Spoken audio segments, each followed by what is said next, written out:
Bodies of mom and daughter found in Clarendon home. Ackee poisoning suspected. Hi again and welcome. This is Links 007 TV News Report, and we'll be right back with the full and exclusive details to come. Welcome to Links 007 TV News Report, providing you with the best in local and international news updates. This is a place where you can get the most reliable and informative news information. Links 007 TV News Report. Welcome back and thanks for joining us. This is Links 007 TV News Report.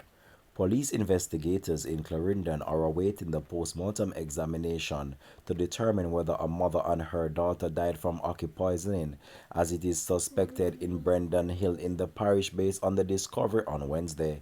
Residents reported that they last saw the woman on Monday of this week. They became concerned on Wednesday and went to their home to investigate. The decomposed bodies of the two women were found inside the building at about 6 p.m. The police were subsequently alerted. It is reported that a pot of cooked ackee was found on the stove, which has led to the speculation that the pair may have been poisoned after consuming the food.